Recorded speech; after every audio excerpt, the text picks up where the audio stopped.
할렐루야, 반갑습니다. 2022년 4월 10일 주일입니다. 오늘도 주연에 가득한 복된 주일 되시기 바랍니다. 함께할 찬송은 147장입니다.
하나님의 말씀은 열왕기하 24장 5절부터 7절입니다.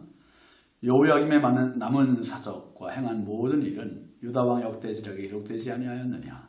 여호야김이 그의 조상들과 함께 자매 그의 아들 여호야긴이 대신하여 왕이 되니라.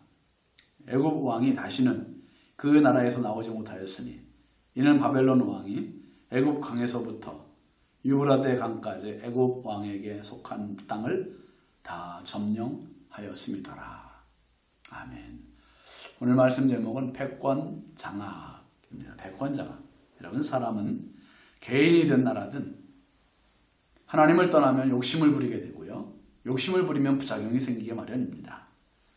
욕심은 선을 넘어 선을 넘어서 다른 사람을 공격하거나 빼앗으면서까지 내 것으로 삼으려는 마음, 그게 욕심입니다. 그래서 세계 제패의 야욕으로 시작되었던 나라들이 그 제국주의인데, 이 제국주의의 특징은 다른 나라를 침략하고 지배하는 논리, 그것이 바로 제국주의의 핵심입니다.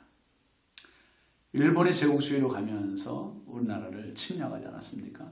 똑같은 이치죠. 반면에 하나님께서 세우시고 원하시는 나라는 제국주의와는 반대인 제사장 나라입니다. 제사장 나라의 논리는 침략도 지배도 아닙니다. 다른 나라와 평화를 이루고 다른 나라의 복의 통로가 되는 나라가 제사장 나라입니다. 참 멋진 나라입니다. 고대 근동의 애굽, 바벨론, 페르시아, 또 이런 나라들이 아스루, 이런 헬라, 로마 이런 나라들이 다 제국으로 치달았습니다. 가장 먼저 등장한 이 애굽은 유다를 짓밟고 더 광대한 땅으로 세력을 뻗치려고 했습니다. 그런데 마침 그때 등장한 신흥 세력 국가가 이 바벨론입니다. 바벨론에 이 애굽의 세력들이 막히게 되는 거죠. 반면에 바벨론은 또 애굽처럼 세력 확장을 위해서 유다와 애굽까지 삼키려는 야욕을 드러냅니다. 그 당시 유다 왕이 여호야김인데 악정으로 나라를 다스리면서 하나님 앞에 악한 왕으로 그렇게 이제 보입니다. 결국 유다는 애굽의 속국이 되었고, 애굽의 조공을 바치기 위해 백성들에게 과도한 세금을 징수했습니다. 그러던 차에 바벨론이 유다를 침략하게 되고, 유다 왕 여호야김은 어쩔 수 없이 바벨론에 3년간 조공을 바칩니다. 그러다가 애굽을 믿고 바벨론을 배반하지요. 근데 이게 악재가 되었다고 하지 않습니까? 7절 말씀 보면 애굽 왕이 다시는 그 나라에서 나오지 못하였으니 이는 바벨론 왕이 애굽 강에서부터 유브라데 강까지 애굽 왕에게 속한 땅을 다 점령하였음이더라. BC 605년 애굽이 바벨론에게 갈그미스 전투에서 패하면서 고대 근동의 패권이 애굽에서 바벨론으로 넘어가게 되고요. 그리고 이것은 유다에게서 아주 치명적인 악재가 되어버리고 말았습니다. 3년간 조공을 바치던 이 여호야김이 바벨론을 배반하고 조공을 안 바쳐요. 바로 애굽을 믿었기 때문에 애굽이 보호해 줄 것이라고 생각을 했습니다. 그런데 애굽이 바벨론에 패하면서 이제 애굽의 왕이 밖으로 나가지를 못하고 지냅니다. 비호의 대상이 없어지고 바벨론의 공격이나 요구에 저항할 어떤 힘도 능력도 여호야김에는 없습니다. 유다의 땅에는 그러한 힘이 없습니다. 이제 여호야김 왕이 바벨론에게 어쩔 수 없이 이제는 속국이 되고 말고 결국에는 이제 망하게 되는 거죠. 바벨론의 느부갓네살 왕이 애굽 왕에게 속한 모든 땅을 다 점령했기 때문에 이제는 애굽도 유다도 완전히 이제 고양이 앞에 쥐처럼 꼼짝을 못하게 생긴 것입니다. 이 전쟁이 애굽에게는 치명적인 전투였습니다. 더 이상 강대국의 대열에 낄 수 없게 되었고 바벨론이 대신 세계를 제패한 강대국이 된 것입니다. 나중에 보겠습니다만은 이렇게 해서 세계 패권을 장악한 바벨론도 영원할 것 같았던 패권이 결국 70년밖에 가지 않아요. 70년을 유지한 데 그치고 바벨론이 또 어디에 넘어갑니까? 페르시아에 넘어가요. 그리고 페르시아는 아스루에, 페르시아는 헬라에, 그리고 헬라는 로마에 모든 나라가 무너지고 맙니다. 영원한 권력은 없습니다. 결국 6절 보시면 여호야김이 그의 조상들과 함께 잠해 그의 아들 여호야킨이 대신하여 왕이 되니라 했습니다. 그렇게 영원할 것 같던 애굽, 바벨론, 여호야김, 해가 지듯 모든 권력들은 사라집니다. 베드로 사도는 이렇게 말합니다. 베드로전서 1장 24절 25절 보면 그러므로 모든 육체는 꽃과 풀과 같고 그 모든 영광은 풀의 꽃과 같으니 풀은 마르고 꽃은 떨어지되 오직 주의 말씀은 세세토록 있도다 하였으니 너희에게 전한 복음이 곧 이 말씀이니라. 세상 모든 육체는 풀과 같다 했습니다. 그 모든 영광은 풀의 꽃에 불과합니다. 영원한 권력이자 백권을 쥐고 계신 분은 하나님이세요. 오늘도 우리의 삶의 전적인 주관자가 하나님이심을 고백하며 하나님 앞에 우리의 삶을 드리고 또 쓰임받는 참 성령의 사람 되시기 바랍니다. 기도합니다. 하나님 아버지 감사합니다. 우주 만물의 주관자가 하나님이시고 오늘도 하나님께서 이 나라를 다스리고 계신 패권의 장악자임을 고백합니다.